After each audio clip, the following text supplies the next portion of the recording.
It's time to have your say. Welcome back to the Q&A, answering your questions on WWE, AEW, and much, much more straight after this. So welcome back to AskSCW. This is Q&A129. Come up in today's show. Is Paige going to go to All Elite Wrestling? She'll be leaving WWE on July the 7th. What are my thoughts of NXT 2.0 after nearly one full calendar year? Do I see the differences? Do I see some future breakout stars? What are my thoughts as Gunther being Intercontinental Champion? How will that reign go? Who will be his first challenger? And much, much more. But if you want to be involved on the next episode here of AskSCW, then you can drop a question here on YouTube. Leave that hashtag AskSCW with your question. I know to give you a shout out in the next episode. Or you can follow me on Twitter, Instagram, and Facebook. Get your questions on there. All are coming up on your screen right about now. So without further ado, let's get on with our first question this week. And it comes from Mike, Habs Mike, who says, how would you book Finn Balor as the leader of Judgment Day? And do you see AJ Styles and Edge forming some type of alliance to go after Judgment Day? Such a great question to kick things off, and I'm still shocked nearly 1 week later of the changes of Judgment Day. Of course, there has been some rumour mill going on since the last time I was speaking about this topic here on YouTube, that Edge was taken out of the group because of the fact that he didn't want to see the group go in a supernatural direction that WWE Creative wants to take it in. Apparently, even though that's still going around the dirt sheets, according to Tom Colohue, that is false. Edge is on a sort of part-time deal. He's been doing more dates than he should have been already, and this was never a long-term plan to have this group. Edge was to get it in place, and now Finn Balor is going to take the mantelpiece and take it further forward. So what would I do with Finn Balor as leader of this group? Well, I do expect it to go down more supernatural avenue going forward. I expect the Demon definitely to come in. I think the Demon does fit the ideology of what the Judgment Day represents, especially a purple demon at some point could be quite fun as well. But it's all about this taking away limitations. So I want to see gang warfare. I want to see them picking on. They took Edge out. I now want to see that attention go towards AJ Styles in the meantime, while Edge is off our TV screens. Maybe we can get Finn Balor against AJ Styles in a singles match at the next premium live event, Money in the Bank, rather instead of both of them going for the briefcase. But no, Rhea has already got her attention on the Raw Women's Championship, so I think it's divide and conquer and try to get Judgment Day with some gold and just to pretty much dominate the roster. If they can start using steel chairs and stuff like that, if they need to bring some supernatural stuff into it, so be it. Just don't make it too hokey, because that's where I have a little bit of a disconnect with the story. But I do think long term, once Edge does return, I think initially it'll be Edge then going against perhaps Damian Priest first off, then maybe against Finn Balor. And I think that obviously Edge would probably get the victory over Damian Priest, but I'd have him lose against Finn Balor. If AJ can lose to Balor as well, Balor gets propelled further up the card, which would do him a lot of favours. He's not been winning many premium live event matches since returning to the main roster from NXT. So to give him that momentum and the dominance of that group, maybe Edge and AJ Styles can realise that they cannot do this job on their own. Perhaps maybe when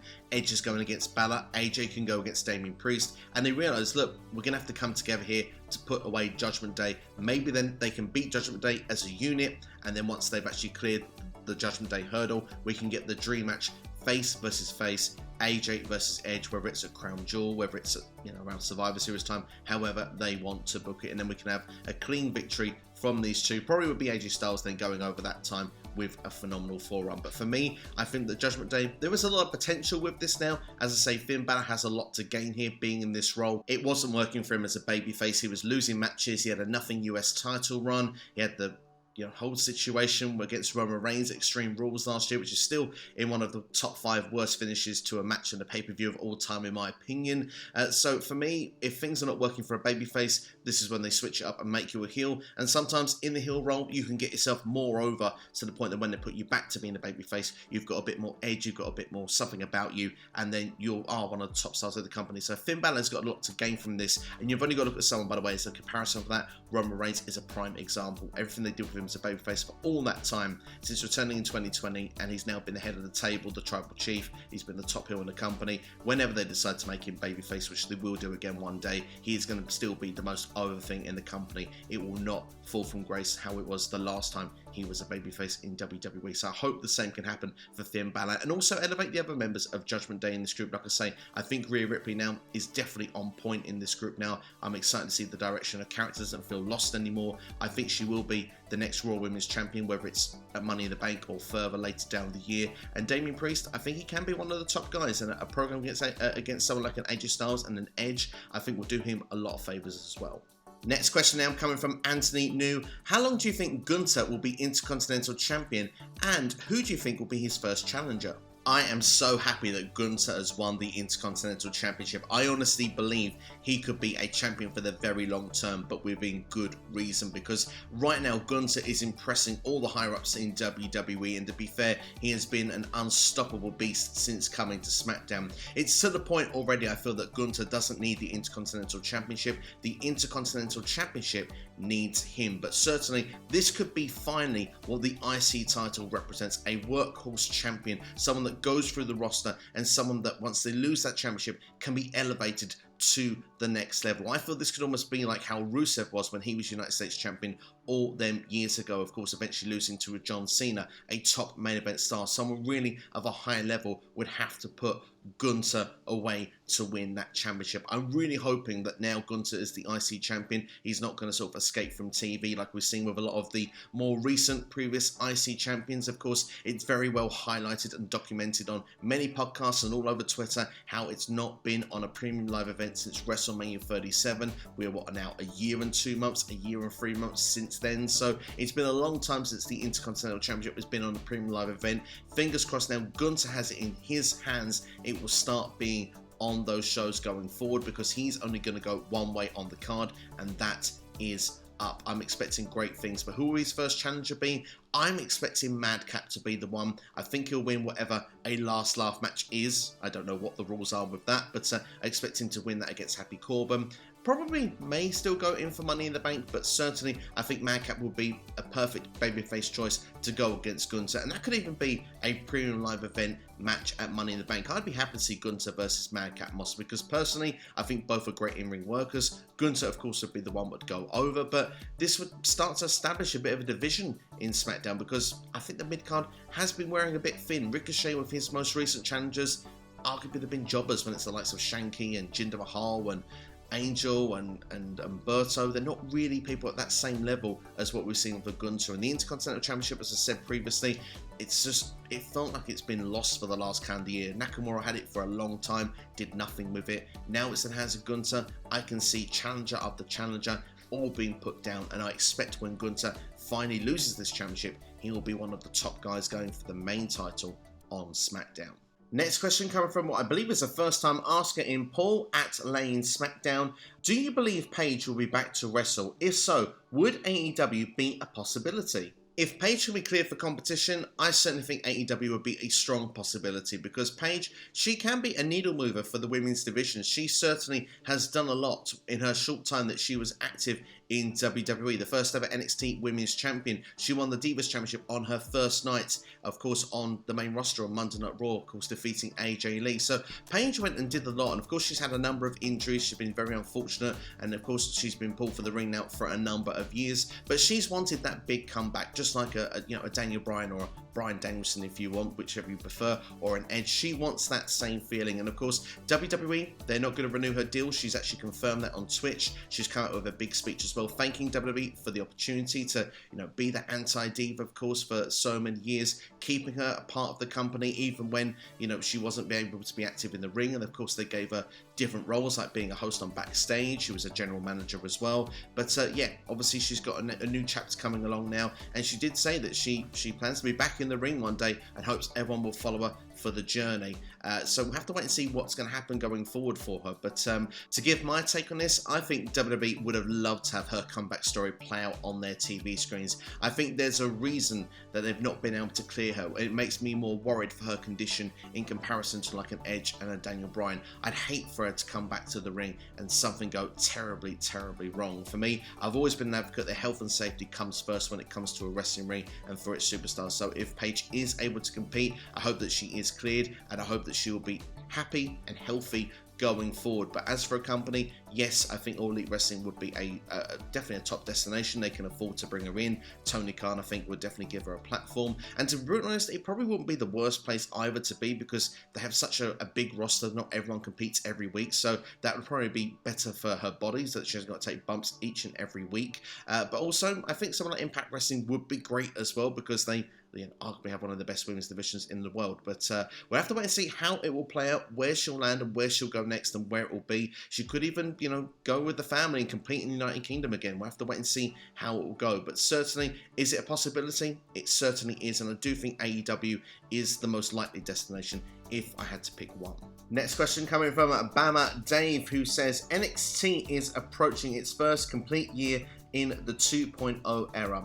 Black and gold comparisons aside, what is your overall assessment of the developmental brand as of today, and what 2 to 3 men and 2 to 3 women are you paying extra attention to for the future of WWE? Such a loaded question, this one, and I can't believe we are fast approaching what will be 1 year of NXT 2.0. There's still a couple of months to go until we get to that point, but like you say, there's been a lot of changes that's gone on to the brand in the last 12 months. Obviously, we've had a roster overhaul. We've had so many new faces brought into the show, almost to the point that a lot of faces that were a part of NXT, what represented for Black and Gold, have either left the company, gone to like AEW, or they've been moved to a Raw or a SmackDown. Someone like Ciampa that you thought that would never leave NXT is now actually going on Monday Night Raw each and every week, or I say Monday Night Raw, probably main event half of the time, but certainly one of the two. But with NXT, yeah, fresh faces, a lot more, characters if you want going forward, throwing stuff at the wall and seeing what sticks, I think, rather than going with the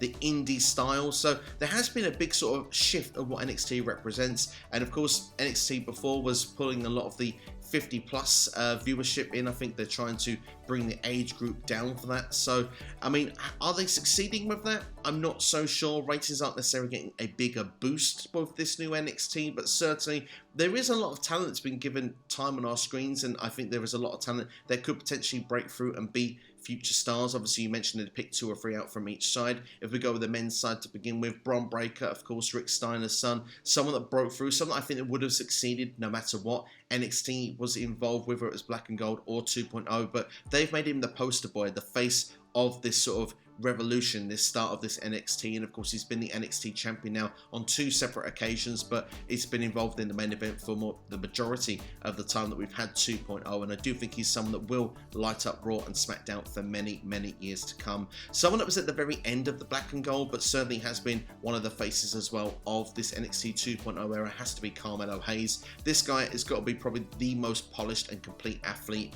on NXT right now. In-ring, character work, swagger, the importance of holding a championship as well. The North American Championship without him suffered. That shows how good he is. He is ready to carry a mantle in WWE. I don't think he's ready for the top level of going to like a main event picture, but certainly I think he would be great for a mid-card championship. But if you were to ask my opinion, I would keep him in NXT for another year to become the top NXT champion. I think it wouldn't harm him to stay there for just a bit longer. But certainly on the male side as well, even with tag team wrestling, the Creed brothers stand out for me as well. Grayson Waller's another one that stands out, and Tony D'Angelo.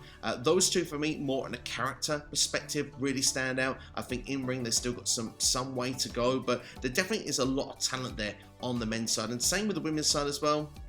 Roxanne Perez, of course, just winning the NXT Women's Breakup Tournament. Of course, she was Roxy before, former Ring of Honor Women's World Champion. She's competed in Impact as well, and a Reality of Wrestling with Booker T. So, she's done all different bits and bobs already getting to this point. She's young, got plenty of time on her side. I think she's going to be a top star in the women's division for many years to come in WWE when she eventually does break through. Along with Cora Jade, I'm enjoying some of her work. She, of course, had a real breakout moment at War Games last year.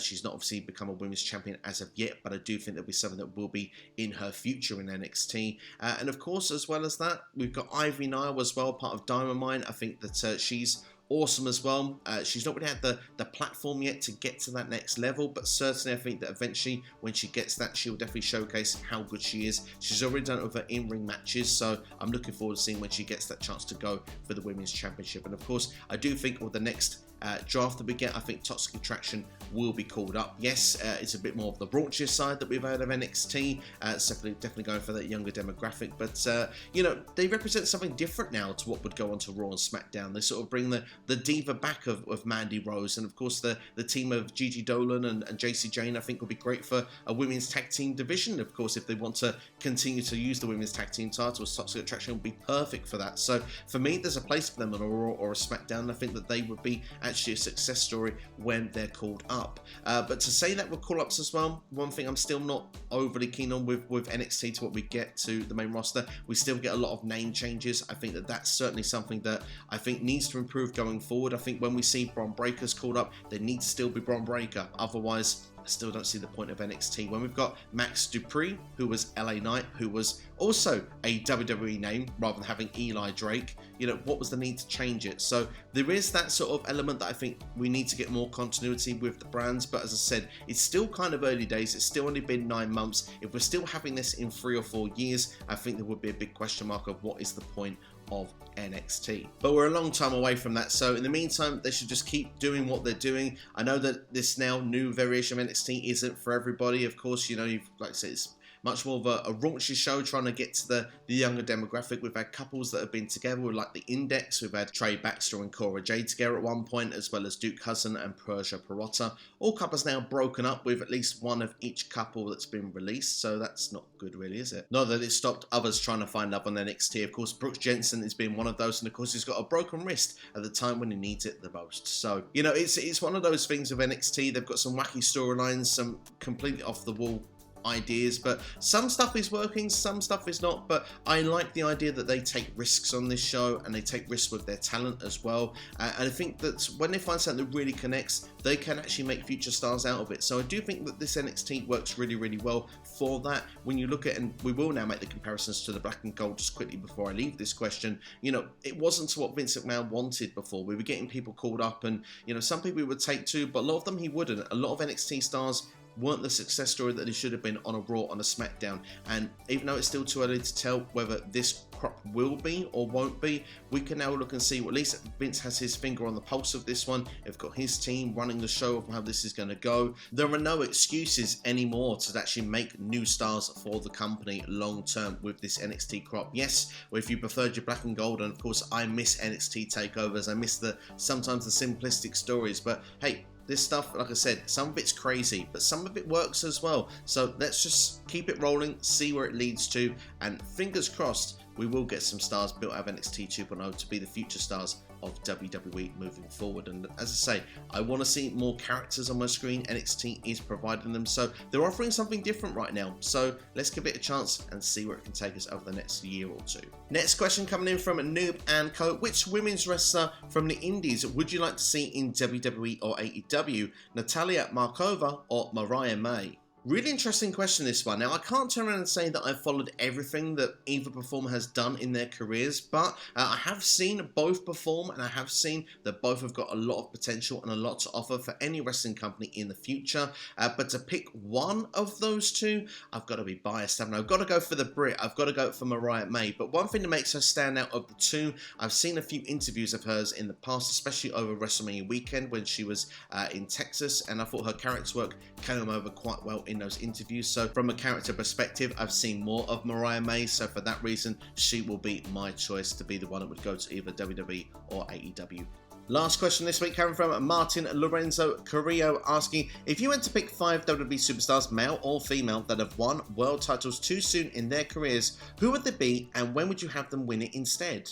Such a fun question, this one. I really like this one, and to be fair, there are probably hundreds. So let's go with the first 5 that come to my head at this particular stage. And the first one I'm going to give for you is Nikki ASH. Of course, she won Money in the Bank last year, of course, at Money in the Bank, and then cashed it in to become the Raw Women's Champion the next night on Raw. Now, to be fair, the reason why this was too soon and didn't work for me because it completely destroyed everything that was meant to be of the Nikki ASH character. Almost a superhero is an almost story. It's meant to be an underdog story and something we could get behind. Instead, WWE just scrapped that. We changed into a superhero, gave her Money in the Bank, gave her the championship, and gave us no reason to care about her journey whatsoever. This was someone that's been held back as Nikki Cross, that couldn't get on our TV screens for a very long time. We needed a journey with that story to get behind that character. Instead, they gave everything in a quick burst, and it was all over after SummerSlam when she dropped the championship, which is why she's still struggling under that gimmick to this present day. That needed to be done where it was carried out to perhaps even towards a WrestleMania. Then I've got no reason to believe that she couldn't have won Money in the Bank, but maybe she could have failed with the cash-in attempt, and that could have fit the character better, and then we could have had a journey to get her back into redemption to get the championship. I just think that would have been a better story. So for me, I would say the right time that she should have won it should have been WrestleMania this year.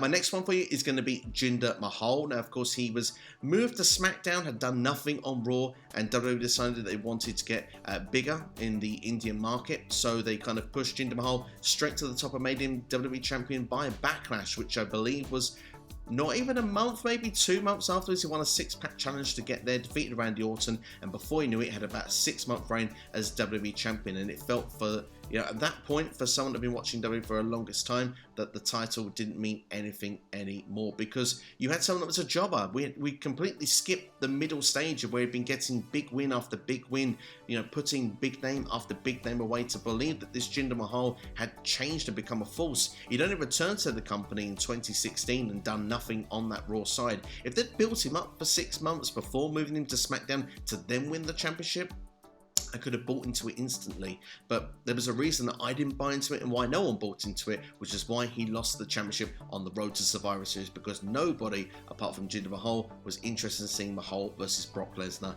champion versus champion. We were much more invested in the idea of AJ Styles versus Brock Lesnar. So the way to have done this would have been Jinder to come over to SmackDown, pick up win after win after win. I wouldn't have said WrestleMania necessarily is the right place to do it, but if you'd have done it for at least 6 months, then maybe we could have looked at maybe just afterwards, maybe, I don't know what the pay-per-view would have been at that point, maybe a TLC, Clash of Champions in December, Royal Rumble time. That may have been the right path then going into WrestleMania, or perhaps maybe they could have had the path go on for a full calendar year, and then, he could have won it at Backlash the following year. So for me, we needed more a journey for that superstar once again. And to be fair, it's guilty with a lot of superstars. Jack Swagger being another one, of course. We're going back to 2010 here when he won that championship. And for me, he won Money in the Bank, cashed it in 5 days later. He was an underdog to win the briefcase to begin with.